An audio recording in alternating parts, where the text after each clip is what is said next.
start with the point that we want to have more general discussion today, initially of requirements, encouragements, questions about taking the course, grading, papers, memos. Several of you have sent sort of broad questions, and so why don't we have a little Q&A if there are things. I mean, I've replied to several of you, but maybe not answered every question. So if someone has a question or two about specifics, well, my main point is just read the syllabus. I have everything have to say is really in the syllabus, and there is no right or wrong. I mean, the general point of the course, and as you've heard and you'll hear more, there's no right or wrong answer to anything. The question is to think it through, present it coherently, say here are three ways that this question has been discussed, say, in different readings, and I sense that a way of addressing it might be to put together these three readings in propositions, for instance, and such as, instead of saying A leads to X, we found another reading where B leads to X and another where C leads to X. And you could say all of them seem to have some plausibility and persuasiveness. Get this thing going. I think we're ready now.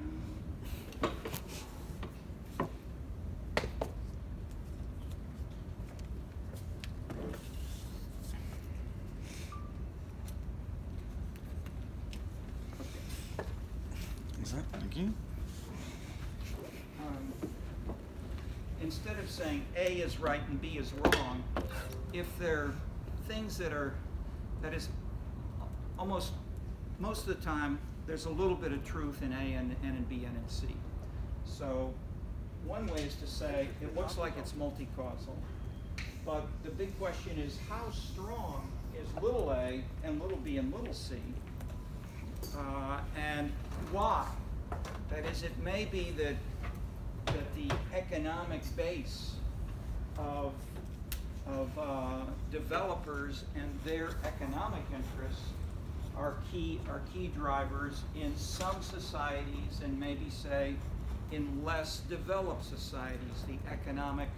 So if we look here at the contextual characteristics, maybe in less developed societies, economic factors are more important than in more affluent societies and with more affluent individuals. I mean, that's Ronald Inglehart has developed that argument in detail, for instance.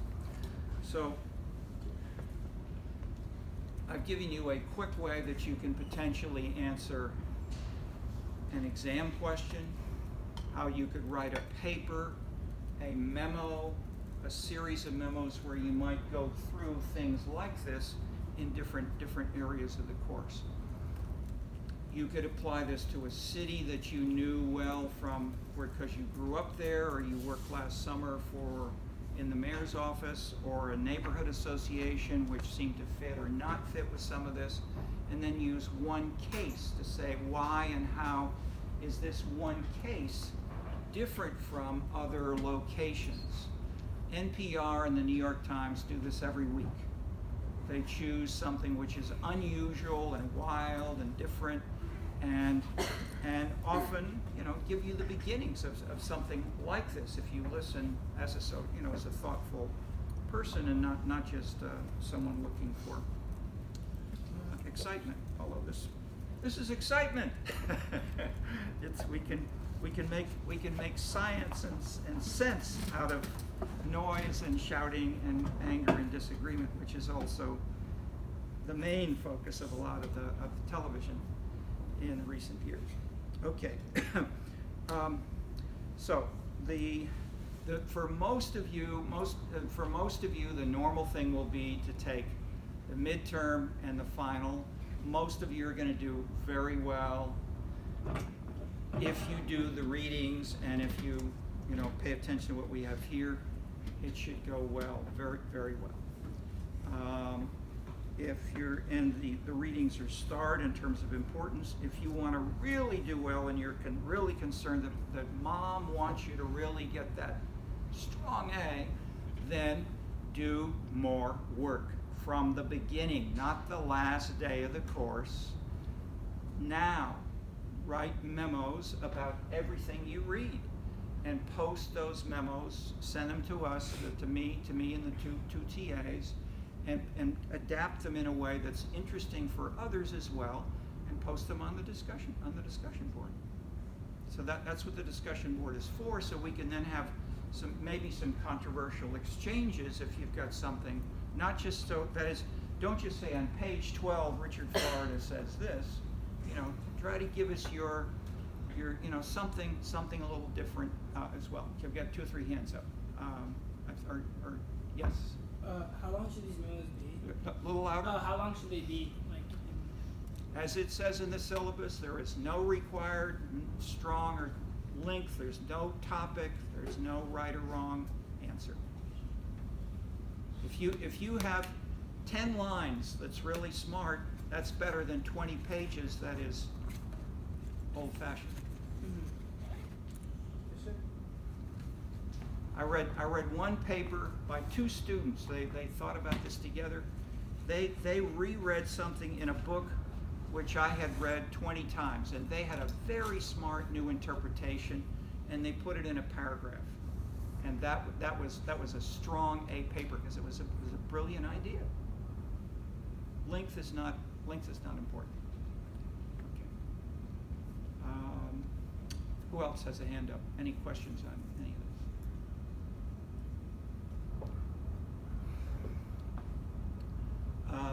Everyone is encouraged either to do memos, or that is, the memos could build into a paper. For some of you, they may build into a BA thesis or MA or PhD or something else like that. But for most of you, starting with the readings is probably the best place to begin. Then try to join these with a case or a case that doesn't seem to fit. And we will use occasionally, for a couple of years I used Donald Trump, Hillary Clinton, Black Lives Matter, and ISIS as 4 cases, and we applied every single reading to those 4 cases. You could do something like that. In a sense, why and how might these things shift? If you're in the Middle East and you got ISIS in there and the American troops have just pulled out from Syria, what's going to happen and why? Okay. Tough cases.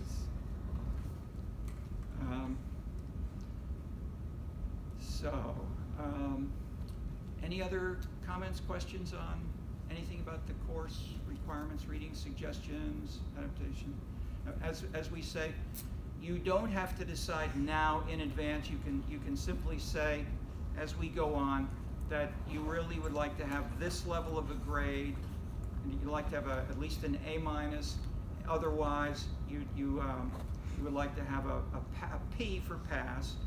But we're now at the beginning of the course. If you really want that A, start writing a bigger paper now, and put in sections on it, and try out some ideas and memos. And you can be a college student. You do the midterm, do the final, and do the paper. And that is everything the more work you do and you show us the products of it, the stronger your grade. You can't really so even though we say we will use these multiple things, we're going to weight them. That is, you'll only improve your grade if you do more things and do more work, and including classroom discussion, sending discussion board, and writing of memos and draft paper. Anything else on this? Okay. I've just revised the syllabus a little bit. I've not yet posted it. We've got the place for Tim Elders. There wasn't enough room for his office hours, but his office hours on Tuesdays 11 to 12, and he's in the social science building, room 419. stop by and ask for advice and elaboration on some of this with these two talented assistants. And I'm here every Monday right here after class for office hours. Okay. In earlier years, we had the exam in week 4. This year, we've shifted it to week 5 to give us a little more time, and so some of the weeks are a little off. And I'm going to post. So that is, we've got so this week we're doing political culture and urban innovation, and then we may get into consumption and urban scenes next week. So this is the 3rd week. The 4th week we will get into the sections E and then Roman 2. Okay. As I say, I'll post that, but giving a little more focus. Okay. Political culture. Migration and ethnic history is the past. Post-industrial politics is the future.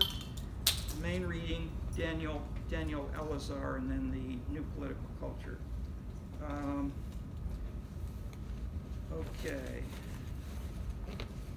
A couple of words on general background with Elazar. In a sense, as I said briefly, I gave you the little picture. You know, this is the simple picture of Elazar and how he links to the whole course.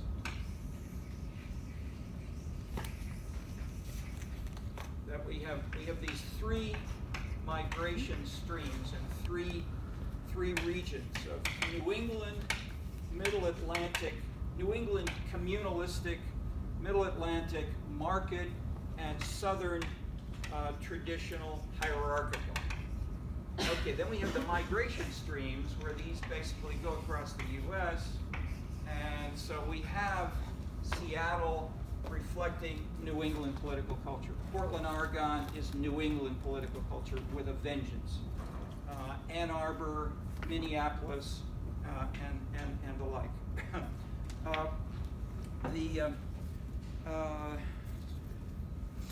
Okay, let me fill this in a little bit more with background. Where does this come from? This is not just America. If you're from China, if you're from North Africa, where and how do these things change and why?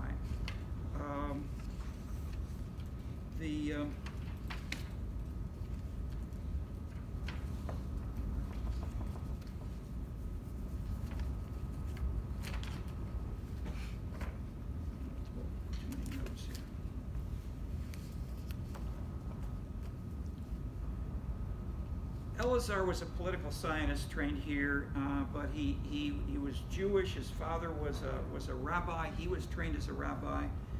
He initially was born in Minneapolis, sort of New England political culture. He moved to Chicago and went to public schools in his sort of teenage years. Then he moved around other parts of the country. And he lived roughly half of his life in Israel and half of it here. He wrote 50 books. Half were on the history of the Jews and broadly, and half were on political culture globally, historically, in many subtle and interesting ways. And out of all this, he had some core, bigger, more general ideas, which I'll fill you in on because they inform the specific U.S. part. One was that he took the idea from often used in American history of the frontier and generalized it back to the Bible, to the Jews in Egypt and to others who had the idea of a frontier into migration. Think of you as foreign students or you as travelers when you go abroad, claiming a new territory, especially if you're coming to stay there, claiming a new territory, or if you have lived in 2 or 3 places in your life, and maybe you move from a central city to a suburb. If it's a new suburb, and the new suburb is building a new identity these processes are what he's talking about. In one kind of way of doing this, a covenant, narrowly conceived, or more generally, a contract, defines who does what politically, socially, and then these in turn can lead to democratic participation, and that is, these tend to lead. That is, if you have people moving to a new suburban town together at the same time, or you have people arriving on a ship from England, as Americans did, and they arrive in Plymouth, Massachusetts, or they arrive in South Carolina, or they arrive in New York. That is, if they arrive at the same time and there's almost nothing there, he argues, this tends to lead to people saying, my God, we're not dead. We thought we might not make this trip across the Atlantic. And so in New England, and then Elazar studied all of the constitutions of these original 13 colonies, and he showed that in the New England constitutions, they regularly say, we join with God, and God has given us a special morality, a special sense of how we should live in creating Plymouth, Massachusetts. And we are all equal before God. We will participate in an equal manner. We will try to achieve salvation in our lives and through our political system and its processes, which are part of this moralistic, integrated lifestyle. That's the classic New England Constitution. Middle Atlantic has said, we all have rights, we can do different things, we have more freedom. So freedom is more stressed and individualism is more stressed than in the economy than the moral equal improvement of ourselves. In the South, you have a sense of respect, honor, hierarchy, tradition, and in that way legitimating the slave system. So from the beginning, these were not only these were in constitutions, and these were more in the specifics. He then takes these back to say, where did these come from? That is, these were all English. They were all usually Southern England persons. Some were more Church of England, say Middle Atlantic and South. The so-called non-conformists, like the Baptists or the Presbyterians, were more often going to New England. But if we go back further, the sources of this were the ancient Greeks and the ancient Israelites as the leading examples moving in this sort of a direction. They also generated, the ancient Jews generated monotheism, which Elazar links to the idea of progress by contrast to the cyclical views of history by most of the polytheistic civilizations, which worshipped many gods, different gods, in different natural habitats. And you have persistent elements of these within many of the European countries, as well as in India, Africa, and elsewhere. The Greeks and Jews codified their theology in the Bible, and Philo, a Jew from the Hellenic city of Alexandria, Egypt, codified both into a single system that was adapted by Christianity and became the core ideas of Western civilization for about 1,600 years until Spinoza challenged it. Meanwhile, what Elazar, so he's put his name up. What Elazar stressed was the contrast with, and here he's building on Max Weber. He builds on a lot of Max Weber in some of this background. The Middle Eastern civilizations of Asia Minor, Egypt, Babylonians, Persians, were continually built of large empires, and these were continually changing with war, invasion, and replacement of the top leadership. Also in India and China, similar, although their religions and the caste system persisted in most regions of India, speaking to the durability of religion as core elements of civilization, even if war and invasion changes things. Even Daniel Bell stresses the same point in his book called The Rise of Post-Industrial Society, and he's seen as mostly focused on technology. He stresses religion as the base of civilization.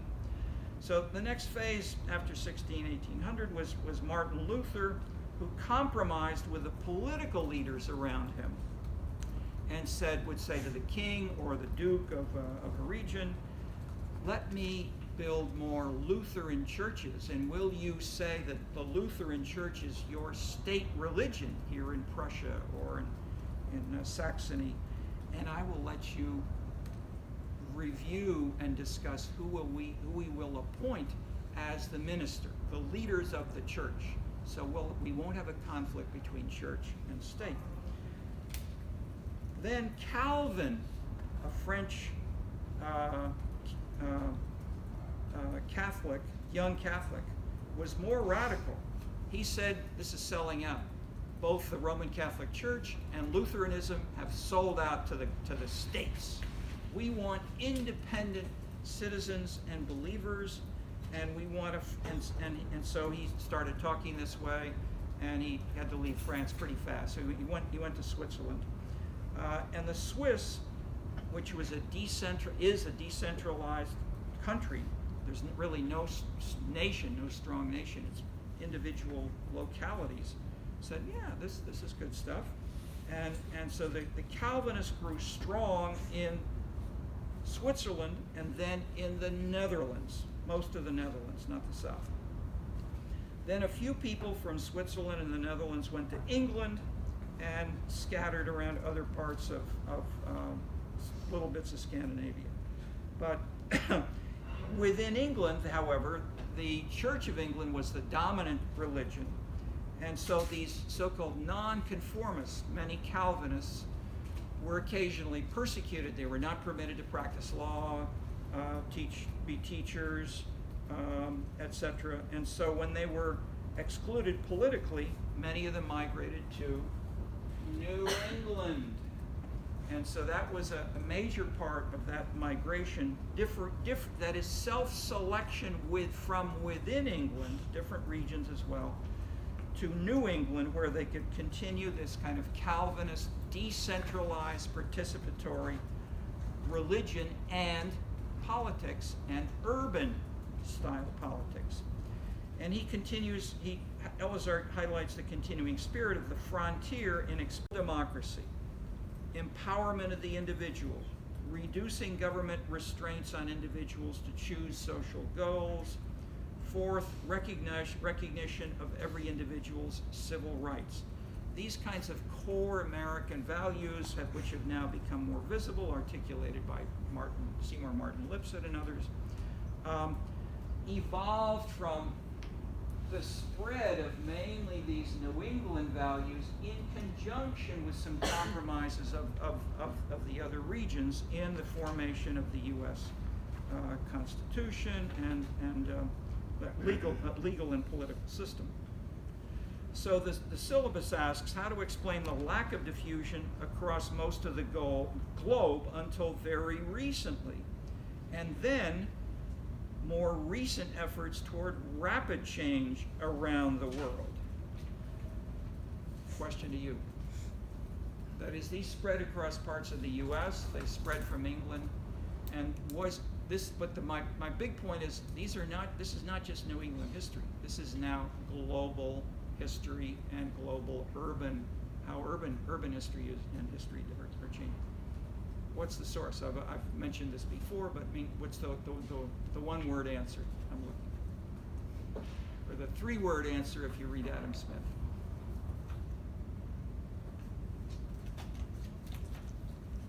Globalization and the extent of the market.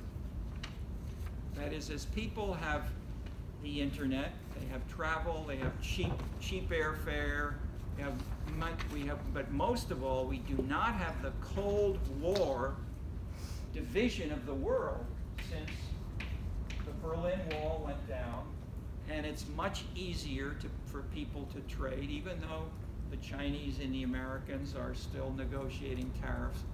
They're much closer than they were before Richard Nixon went to China and opened up the Western Chinese kind of discussions.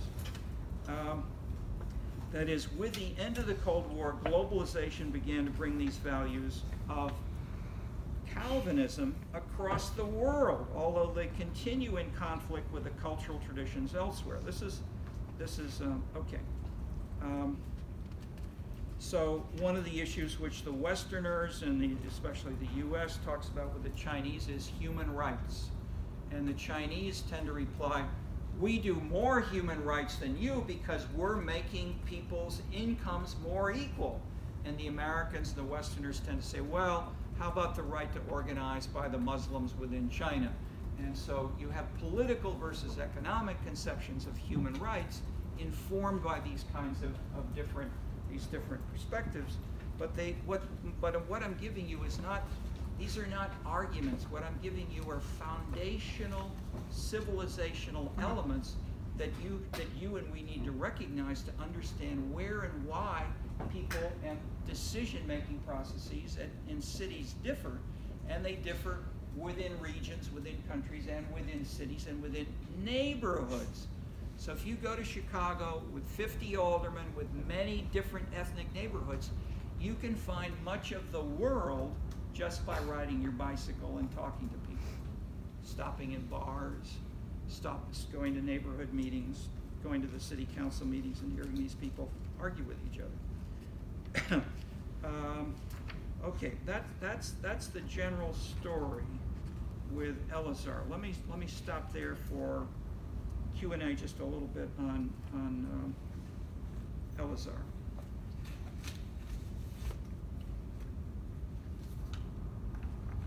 What have I left out that you have read about Elazar? Anybody read over? Yeah. Okay. Now I hear a cough. I forgot an announcement I was going to make more explicitly, which it's not very explicit in this. Usually we have a paragraph which says, "We started the recordings in a flu epidemic, and we now continue them so we don't have a flu epidemic from this class." And in many of the evaluations we have said, I get sick in other classes, but we don't have people coughing in these classes. So the recordings are here. If you have a cough, we ask you to please watch the recording from away from the classroom and not bring germs to here. There are also now flu shots available across the campus, and we encourage flu shots. Whatever combination you can do to stay healthy. Don't drink too much late at night and then go right to work the next day without enough sleep. Sleep, rest, eat well, keep healthy, and you'll be more comfortable. Okay, so I've had because it's now getting, some days it's been cold. We're going to have more and more people who are coughing. We ask you to please not cough here, but take it outside. Okay. If you have a little bit of a cough, then chew gum or get a lozenge, but no coughs. Okay? Chewing gum is good. Keeps your throat moist. Any more on Elazar? Yes? Just a little bit louder. When they moved to New England, they started to implement more urban-style politics. What exactly does urban-style politics entail? Yeah, if I said that, I didn't really want to mean I think the best answer, the positive answer to that question is the quintessential New England political institution is the town meeting. It illustrates the general point. Every citizen today, or in the past, those citizens that were empowered to vote, which did not include children and wives and women in the past, but the town meeting included everyone. And the idea was not to fight out to fight and not to have a 51-49 vote, but to discuss the issues and to try to build a compromise, to change the policy so you could have a compromise among the participants and build a consensus among the citizens through the town meeting. And this reflects, of course, the most quintessential version in U.S. religion are the Quakers, where a Quaker meeting is the ideal of the New England town meeting. And that illustrates the values, the general values in a specific urban decision-making manner. Okay? Anything else? Someone from the South, they're roughly, we're registered, or there are about 20 of you have lived in the South. Anybody want to contrast the South as most of you don't know much about the South. Someone who's lived there, ideally for a couple of generations. Anybody want to give us a story about any of this fits or doesn't seem to fit? Who's from the South? One. Only one person today? I'm from like Miami though, so I don't know if like that's like the true South. You say Miami? Yes. Oh yes, sir. Okay. Well, but okay. If you say yes, sir, you've picked up some Southern culture. Tell us about that. Who says yes, sir, and who doesn't, and why? I mean, from like a young age, pretty much you're like, it's also like, I guess Spanish culture too, but it's a lot more, I guess, picked up from the South of like, yeah, saying yes, ma'am. Because I know when I first moved here to campus, my roommate was from Georgia, and like we kind of said a lot of the same things when it came to like manners and stuff like that. So I would say like a lot of the manners probably come from the South, of like holding the door open, things like that. Okay. Holding the door open, maybe bowing a little bit. Yes, sir. Yes, ma'am. What do these more generally sort of symbolize? I guess it more or less be the culture. But a little more specific. What element of culture could we see illustrated here? Anybody else want to raise a hand? Yeah, sure. Go ahead. Respect for like hierarchy. Absolutely. Respect for hierarchy. Deference. And if you see it in the South, you also see it in China, Japan, Korea. Less in Korea, but China and Japan. I would go to Tokyo. They said, we're now going to ask for money from the ministry, and we're going to do a 30-degree bow. So I went, okay, 30-degree bow. Then we're next week, okay, this is going to be a 10-degree bow only. Next guy, this is going to be a 50-degree bow. Okay? So these are codified in hierarchical societies in ways that they symbolize. So respect for hierarchy. Another core element of the South, which is very distinctive, is honor. Who can give us an example of honor from the South, in which maybe it's also an issue of battling within neighborhoods in Chicago right now?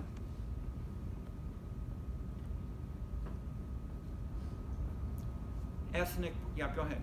I mean, like, a lot of people, it's probably dumb, but like a lot of people take sports pretty seriously. So like even if your team's bad, with the exception of like the Dolphins, but like most in general, like your college team, a lot of people in the South like really believe in their college teams and like support them. And then also I would say maybe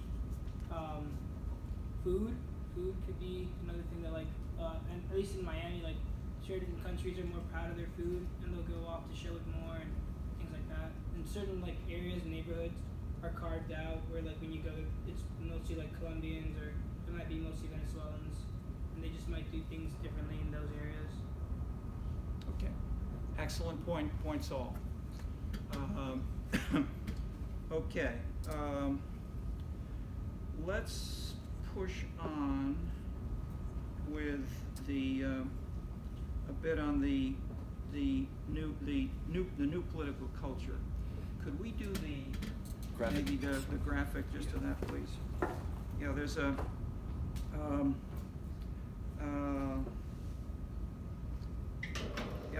okay, the linkage, I'll say,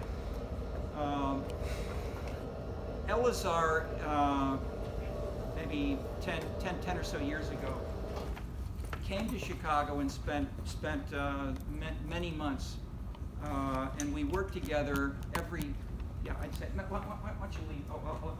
Let's see if we can see it with the light on. Okay. It's pretty light, so I don't Yeah. know if not. Okay, now, let's give it a try. Let's see, or maybe, It's just gonna take a second to turn on. oh, sure, no problem. Elazar and I met every other day for months, working on a book together on cultures of the world. And he basically was saying, this is history, and the world is now changing faster than it has ever before. And we want to have ways of transforming this so it will match with the new globalizing processes in ways, and he said, that you wrote about in the New Political Culture. Let's put these ideas together. And so they belong in a section together here. And the big difference between Elazar and the New Political Culture is that for Elazar, culture is really the driver. Culture comes first. And so it developed 1,000, 2,000 years ago. It gets refined, but it really led the English Calvinists to leave England and to come to New England because their culture and their religion said, I will leave England. By contrast, the New Political Culture framework, this is a one-page summary of the whole book. That's why I want to try that here. The culture is the dependent variable. It's not the cause. What we're looking at with all these three other boxes is how and why does culture change and what makes it different. And so Elazar said we ought to combine the history that I've been writing about with the new changes that you've been writing about. So I want to go beyond the names of Elazar and Clark to say the more we have multiple interrelated processes, maybe we turn it off for just a couple of minutes so we can actually read it a bit. If we can keep on okay, that's good. Okay, so we have 3 boxes. The economic, let me move into that by saying we have in the chapter 2, which lays this out. We have 3 general propositions which inform all of these. There are about 20 propositions in here. And there are 3 general propositions. The first one is the hierarchy proposition, or the leveling principle. That the more you have hierarchy, the more you have anti-hierarchy. That is, hierarchy generates reaction against it, contingent on having enough freedom to be able to organize. So, if every bit of opposition is immediately killed, as was true in Japan, if you challenged the emperor, if you challenged the emperor, you were hung. But if you have a little bit of freedom to express concern, the first theme tends to be simply, we're against this dominant state, this dominant leader, and so hierarchy leads to efforts to make the system more decentralized. Okay, so we have many examples, and so in all of these 3 boxes, in all 3 boxes we have the rise of more decentralized, local or individualistic processes rather than bigger. So within the economic, we have big corporations like General Motors are in decline. 66% of new jobs in the US and Western Europe are created by firms with 20 or fewer employees. The big, old, large corporate structures are slow and sluggish. The dynamism is in the little things, and these are recognized within the decline of agriculture and manufacturing, the rise of high-tech information services, and then generally higher income, growing affluence helps reduce tensions among income groups, which leads in turn to market individualism. Okay, that illustrates the idea that as hierarchy is declining, we have this anti-hierarchical pattern of, in this box, market individualism. The second general idea is the decline of hierarchy sparks a diversity of movements, less concerned with hierarchy. So if we have room, if everybody's not just fighting the hierarchy, we have room for new issues. So we have the decline with the decline of the hierarchy, the anti-hierarchy movement, we have the rise of the whole new political culture. But we also have and why and how? Through the empowerment of multiple groups and associations organized less against hierarchy and more to promote specific interests of their members. Okay, so the differentiation of issues leading in the strong form to issue politics, as Trump illustrated on Twitter, illustrates these general patterns. So the first one is leveling and hierarchy. The second general principle is empowerment. As individuals acquire organizational and communication skills, they tend to participate more in civic and political groups. So individuals do this, associations do this, as you have more experience with more of this kind of decentralized organizational, and this was Tocqueville's idea of that American democracy, or democracy in general, is driven by the building of civic associations that in turn engender others. Okay, so those are the key ideas about change. The third are what we call structural conditions that affect the general transformation rules, shifting the specific rules of the game. So these are things we discussed last week, like nonpartisan elections in California, or a city manager rather than a strong mayor. With industrialization, we have the building of class politics and class cleavages, which were not there under agriculture, and they're weakening with the decline of industry, for instance. So the changes in the units initially building class, then the weakening of class, and the rise of civic groups for women, and for consumption. These all are big kinds of structural contextual conditions that shift the way these specific things work. Okay, these are the three big ideas. From these three we can derive these boxes, and I'll just talk a little bit about each box, and then go through a couple of examples, and then discuss.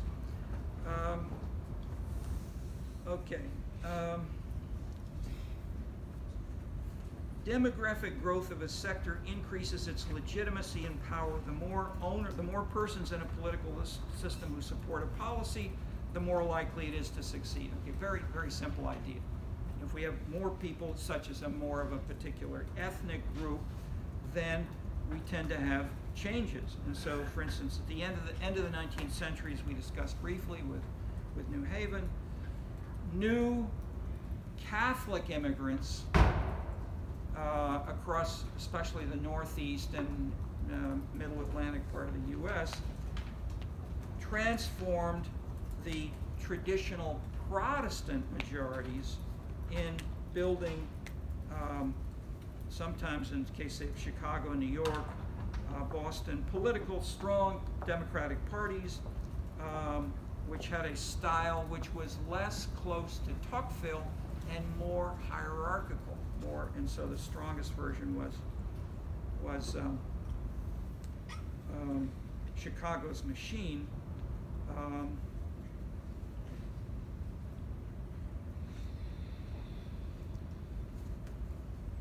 The other piece of that was jobs and contracts, that city governments tended to hire people of a particular ethnic group when they were more numerous. And the historical example of Albany, New York is one of the strongest and most visible cases outside Chicago and Boston. I worked with a student here, history student, and we got all the names for every 10 years of every municipal employee in the city of Albany from about 1880 to end of the 20th century. Okay, what you had, and then we took all the names and we coded them in terms of the ethnic pattern of the name. And so the key thing we were looking for was the percentage of Irish named individuals. So there were two brothers who fought in World War I. They came back after World War I, and they built the Albany political machine. It was Dan O'Connell was the key leader. So Dan O'Connell, right after World War I. So if we have here the percentage of Irish named municipal employees, we have 1900, we have 1918, we have 1940, 1990. Basically, it was like this, and then it went up like that, and then over like this. Okay, so huge increase. Then so there was beginning a decline in the there. Got that? All right. So Dan O'Connell, just to give one example, each day he would walk home. That is how this is not Tuckville. Dan O'Connell would walk home from City Hall through much of the city, and people would come up to him as he walked and said, "Dan, I lost my dentures. I've got to get new dentures, and I don't have any money to pay for them." And that this was, say, before there was any health insurance or anything. And so Dan would say, "How much do they cost?" He said, $75. Dan would reach into his pocket and give him $75. That was the style of clientelism, direct personal patronage. He didn't say vote for me in exchange. Everybody knew, and they respected that. They appreciated, and they. Okay, so the people who immediately receive that benefit may feel a sort of obligation, an informal, maybe unstated obligation, but an expectation that they will. Okay, this style of politics you find today in Africa, Afghanistan, China, and the American South, as well as the Irish neighborhoods of Chicago, like Bridgeport. This was and is the main way that many people still think about how politics could and should be done. Okay, so others, however, mobilized against this. So let's go on with some of this.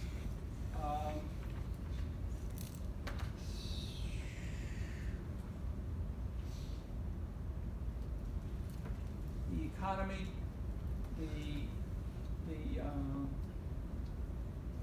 okay, in terms of Dan O'Connell, the major counter to the Dan O'Connell was building the national welfare state, most especially in the 1930s with the Roosevelt administration. People were brought in, especially from the state of Wisconsin, which had the strongest Scandinavian tradition. Swedes, Norwegians brought those ideas from Scandinavia. They had a welfare state in Wisconsin. The leaders went to Washington. They staffed many of the civil service positions. And so you had the beginnings of unemployment benefits, disadvantage, and so forth. And then stronger still after, well, bits with World War II, with the war, but then especially the Great Society programs of Lyndon Johnson, Jack Kennedy, that basically leading to the consolidation and poverty programs of the American weaker welfare state than you have in much of the world. It's there, but it's weaker than in England or especially, say, France. But if people don't have to come to Dan O'Connell for their dentures because they have no income and they have no health insurance, and this is being battled now, of course, with Trump and who has any health insurance or not.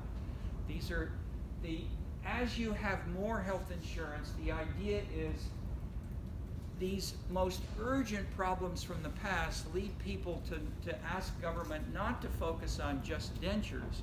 But one classic case in Hawaii was a woman who had a dog that she loved very much, and the dog ran out in the street and was hit by a car and killed. So she brought a case against the driver and said, my loss of my dog is worth $17 million. And you must pay $17 million. I'm making up the number here, but a lot of money, and then that goes to court. Okay, how can you deal with the subjective amount of loss and put a dollar? Okay. This kind of case led many judges and many American legal and others to say, you know, if we get to subtle aspects of subjective sadness or whatever, we can't do this. And or if we try, let's not try to do it at the national Supreme Court level. Let's give it to the cities or the neighborhoods where there are other people closer to that person. So that was part of the argument that happened across much of the world in conjunction with these other changes moving in this direction. That is, the sense that the third general factor, same as general box, illustrating these same things, are the slimmer family, the decline of the extended family, the weakening of family links to education and occupation. That is, instead of the family farm, where father would go with the sons into the fields and mom would work with the daughters on canning fruit in their own self-contained little economy, that has been transformed as the kids go away, far away to colleges and so forth. They get scholarships. Mom is working instead of working just in the home. The family weakens, or let's say becomes slimmer in the functions which it performs. We add to that another box with more education and more media access. These lead to more tolerance in individual and group variations, more egalitarianism. The children should be given more autonomy. Women should have equal rights. And so in that sense, the traditional hierarchy of the family is weakening in ways that people then say, I wasn't brought up this way, so why should we have a political system that has these people like Trump? I didn't have a father like Trump. You know, he's a totalitarian. Okay, so that conflict between family background, between a firm like Microsoft within the U.S. context, or today the high-tech firms, again, Google, and just to use them as a better example, Google, Apple, Facebook, the ethos of these organizations is to not be hierarchical, but to pay a whole lot. I think the average was something like $200,000 if you're a starting employee at some of these. Very high paid, very smart, very autonomous, high-level individuals, programmers, and people thinking of new products and so forth. And so they've got talent, they're very innovative, and they do things in ways that don't fit with a Donald Trump saying, or an old corporation which has a hierarchical structure. So if you have this conflict, these tend to lead to a new political culture from these three sources. And what's a new political culture in this sense? We have seven components of combining things that don't normally or didn't in the past go together.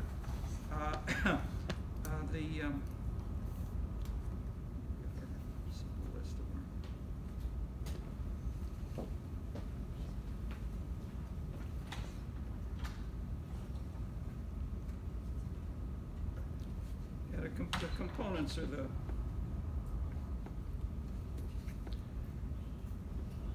fewer class-based organizations. I'll talk about it in each. Less of a New Deal cleavage of workers versus management. Instead, more specific issue-oriented, non-hierarchical, media-oriented issues. Women, the environment, human rights, gays and lesbians. These issues have undercut the classic left and right of the New Deal, and they were openly fought. Take a European example where this has been carefully documented in Italy and Germany. The environmentalists and these new civic activists, women and others, went to the communist and socialist parties and said, why don't you add these new issues? Because these are left progressive issues which you should be representing. And what did they say? What did the leaders say when they were initially approached in the 1970s? We are the party of the proletariat. We do not want any of this garbage. What did the activists then do? They became terrorists. They blew up trains. They kidnapped political leaders. They took their children. They kidnapped the prime minister. They kidnapped, and they were violent. They killed professors, etc. Then, after about 10 years, maybe not quite 10 years, the left party said, "Hey, the surveys are showing." Well, one, the surveys are showing there's more support for these social issues. There's more tolerance of individual and group variations. And then in that first box on the top, decline of agriculture and manufacturing. How many agricultural jobs are there in the U.S.? 1%, 2%, nothing. Manufacturing in the U.S., Western Europe, almost the whole world has dropped roughly half. We have the numbers, the numbers are in here, country by country. That is, the proletariat is not doing what Marx said. The proletariat is getting smaller and smaller and smaller. It's replaced by people with college degrees. Okay, so in that sense, the voting base of the socialist and communist parties was dropping by half, and so most of those leaders were saying, are we going to, I went to a number of conferences to try to talk about this kind of stuff, especially with Europeans. And we had a conference in Essen, Germany. And after that we went to Bonn and we met with the national leaders of the SPD, the Socialist Party of Germany. And I went with Bill Morris, who was the mayor of Waukegan, Illinois. And he's exactly this kind of leader. So at the dinner, the SPD leaders said, it's very sad. We are going to be voted out of office very soon because we know most of the citizens no longer are supporting our views. Let's have a drink to how long this may last. So what did Bill Morris say? Why don't you change your program? The Germans just about threw their drinks at him. Change our program. This comes from Marx and from our tradition. This is our program is what joins us together. Okay, that was I can't tell you the year. However, we had a couple of conferences. Some of the smart leaders came to some of those conferences. Lipset and I organized a Washington D.C. conference, and we had and the leader from the German SPD Foundation heard us talking, and he in turn invited 100 or so top SPD Bundestag representatives, foundation people, consultants, book writers, and so forth. And they came and spent a week with Lipset, a week with me, and a week with Engelhardt in Michigan at the time of the second Bill Clinton election, because they saw that Bill Clinton was illustrating these things being decentralized, participatory, using the media, stressing socially left progressive issues, women, the environment, egalitarianism, human rights, but, and here's the big one, fiscally cautious. He came from the left, but he was not a big spender in Arkansas as governor or in Washington. And he ran on this, and he was elected having, and the other international example most visible was Tony Blair.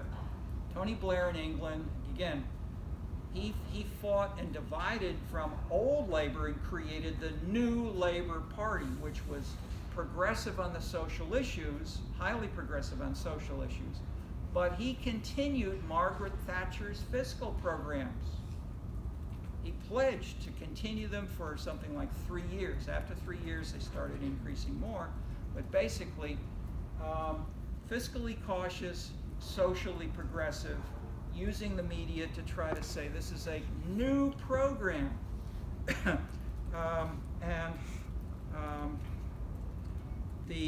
So the older org groups, social clubs, civic groups, business groups, chamber of commerce, fought against the trade unions, the ethnic groups, neighborhood groups, and so you had a rich versus poor pattern, which was superseded by more issue specificity, such as sports clubs, gays and lesbians. Consumption and lifestyle issues became more important. One of the classic case studies is called "What's the Matter with Kansas?" Blue-collar voters in Kansas started voting for the Republicans because they wanted more hierarchy, and they were against abortion. So the biggest issue, the biggest social issue, this was fought over from Reagan onward, was abortion. In the sense as a top of the iceberg of women's issues and egalitarianism. So you had this cleavage with the book called "What's the Matter with Kansas," where blue-collar workers shifted away from the Democratic Party and weakened class politics. They voted for the Bush presidency in ways that contradicted their occupational class interests in favor of their social issue, abortion support. And so the author is furious about it and say this is false consciousness. Yeah, where's the concept of false consciousness come from? Marx, writing about Ireland, said the Irish workers should support the English workers together in an international class politics. But they have false consciousness because they're just voting in favor of Irish nationalism against the English. So nationalism and ethnicity were false consciousness for Marx, the definition of false consciousness. So the point is, these things went the other way, or these things have gone the other way, that is, as manufacturing and unions have weakened, opening the way to this kind of new political culture where you can have these issue-specific positions. That is, you no longer can predict as easily a person's position on abortion from their occupation or from their income as you could have in a political context where these were more crystallized. Okay. Proposition 7, the more ideologically coherent and structurally hierarchical of the political parties, the less likely the emergence of the new political culture. The consensus market principle, the greater the value consensus among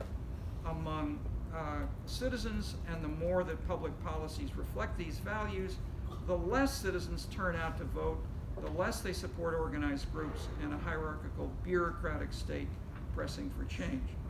Okay, so we have specific propositions working here, illustrating but summarized in these paths.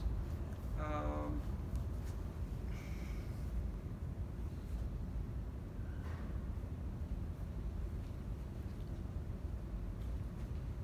why don't we have some discussion of this?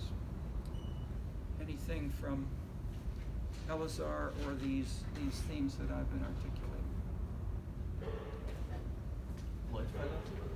Yes, please. Sorry. Should've- I was going to get to. Okay, we'll see if you have some.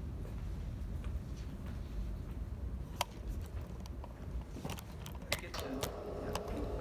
Wait. Maybe we'll show Florida if we don't have any questions. Sure. Okay. Question, comment. Go ahead. Never mind. You said Florida, so I thought you were going to say something. Okay, you want to show Florida? Sure.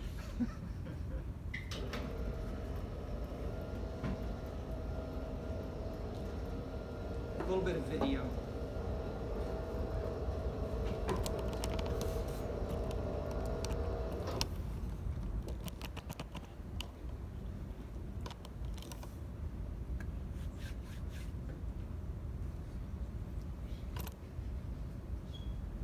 Okay, background, I mean, the Florida section is innovation.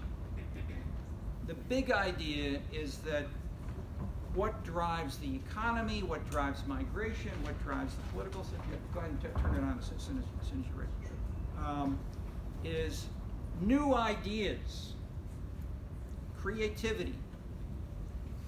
And Florida did not invent this. What the his main book does is synthesize lots of literatures about office management, about social psychology, about how people can be more successful in different career paths, and basically shows that in many different arenas of social science studies which have pursued these concerns, creativity and innovation are emerging as major drivers. In this contradicts it extends the idea of hierarchy is in decline. There was one paper in MA that I read, for instance, on programmers in China, and so there's a major corporation in China which was like the American Microsoft. That is, they were doing the major word processing and other kinds of programs, and the style of the programmers was like the Microsoft, in the sense that the programmers were arrogant and it's not working. Yeah, when you turn it off, it kind of goes through all the reset things. So Okay. it'll come soon, but Okay.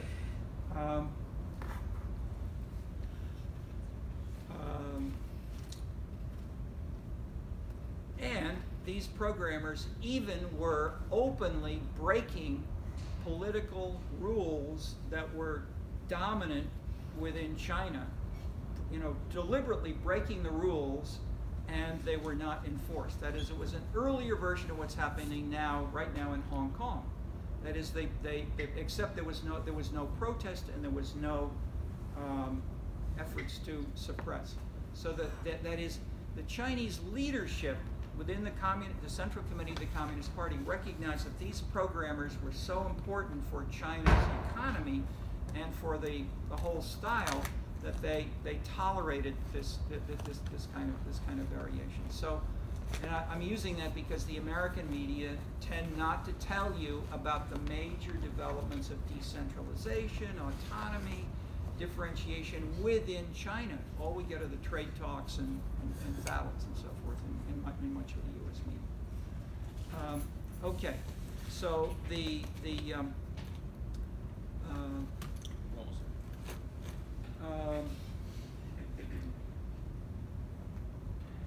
in the West, this idea emerged most in the last several hundred years, most in the Renaissance, with the rediscovery of the classics, and so you had. I mean, I think so much has been said. Okay, go ahead. About crisis of Detroit or the ruin of Detroit. I think what's really interesting is enough's been said about that. It's really an interesting place to look at as a laboratory of rebuilding. I'm Richard Florida, and we're in the city of Detroit.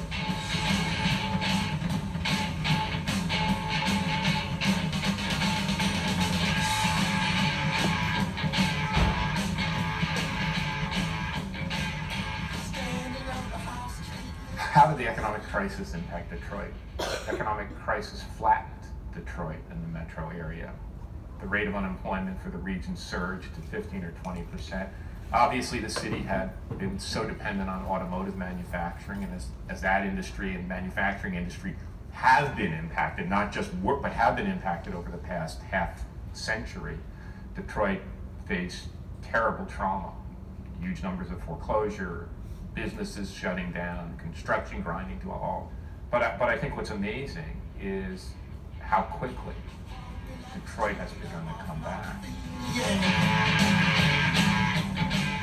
Great economic crises are generational events. We're only 4 or 5 years into this one, and already you can see the seeds of new renewal and revitalization. And up from the bootstraps. It's not like there was any big government plan to remake Detroit. In fact, most government plans hurt the city over time. It's really the efforts of creative people, of people who live in Detroit, who lived here for a long time, and people who decided to come and help make their new lives here that are leading to the city revitalization.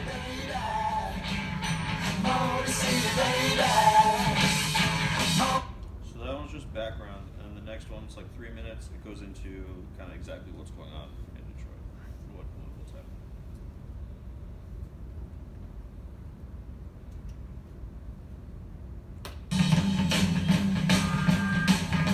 I'm Richard Florida, and we're in the city of Detroit.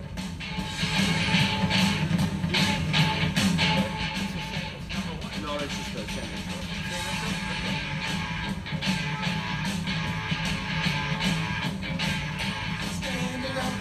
I often say if you want to rebuild a neighborhood, you're a lot better off starting with stuff people eat and drink. I mean, it's not rocket science. You know, if you eat, movie theater's fine, baseball stadium's great, but where people really want to go is to find things to eat and drink. If you look at Detroit, and it's really interesting to me that if you want to look at where the traffic jams come in Detroit, they certainly come around certain sporting events, and that's great. And the Tigers being good is an important thing, and sports bubbling creates community pride.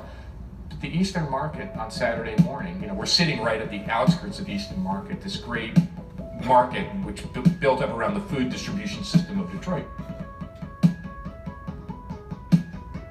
It's sort of amazing watching what's happened in Corktown with Slows and the coffee shop. There's so much of the urban fabric that's left. And really, if you look at the core, so many great buildings are left. And so much of this texture, and really, from an urban planning or architecture point of view, all it takes is some patching and stitching to infill the gaps. The great Jane Jacobs said it best: new ideas require old buildings. Look around. What old buildings provide is an authentic environment, a walkable community, and cheap, affordable, reconfigurable space where people can make new stuff. They can make their art, they can develop their company, they can make a new technological innovation. And I think the seeds, not only, I think Detroit is way past its tipping point. It is coming back. And you can see how that's captivated national interest. It's not just, and it's important that people from Detroit rebuild their city, but you can see it attracting creative people, energetic people, entrepreneurial people, like the people who use this space, this building. It's attracting them from all over the country and all over the world because they see potential in reviving, being part of, not reviving, being part of the rebirth, the revival of the great American industrial city.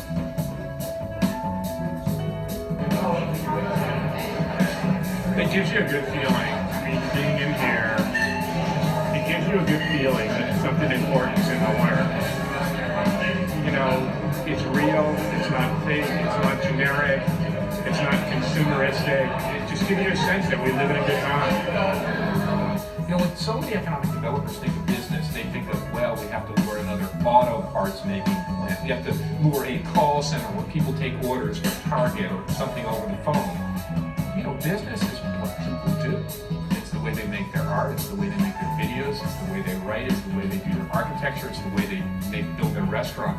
It's very much this small scale organic development. So I think that's what rebuilding Detroit is about, and making it, and maybe the single best thing to do is just make space available to help the process of making cheap.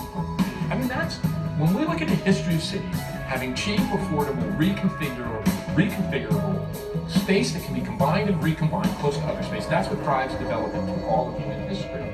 This isn't rocket science, so I think those are the things that the community can do. And I shouldn't say could, it's being done. Okay, comments, reactions Who is the man? from our Detroit local expert or anyone else? Who is he? Who is the guy who made the Richard Florida. He's the most well-known urban discussant on this in the world. Mayors invite him and they meet for 4 or 5 hours with 100, 200 civic leaders, and he sends them a bill which makes most of the social scientists angry, and so they hate him. So all the academics say the worst person in the world is Richard Florida, but they're jealous. But the mayors, Canada, U.S., New Zealand, Australia, Italy, Germany, are listening to him and doing a lot of these things. And his wife is from Detroit, and so he's genuinely very much concerned about Detroit as one city. Other reactions, questions? Yeah. It was interesting that he said individuals are going to be the ones to make the biggest change rather than the government, because oftentimes in more impoverished areas, people rely on the government, but they're doing something very different.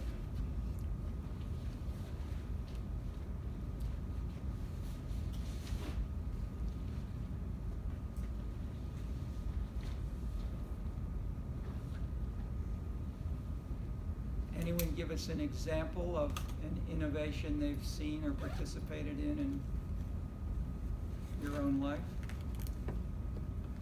Your neighborhood? Your family? Yeah? Well, I was gonna say, like, from afar, like, Elon Musk changed the auto industry a lot in Detroit, and the way that cars are made in the US. Absolutely. So, I mean, Musk is doing this with a huge Facebook. I mean, all these big high-tech firms are drastically changing many things in very controversial ways, and so there's a lot of argument and discussion going on. Especially, I mean, the Europeans are being much more tough, or we're more tough, and the U.S. is following up, in part led by the Europeans that want to control this more. Okay, we're at the end of the hour. We'll have office hours for anyone who wants to talk individually or give a form to sign.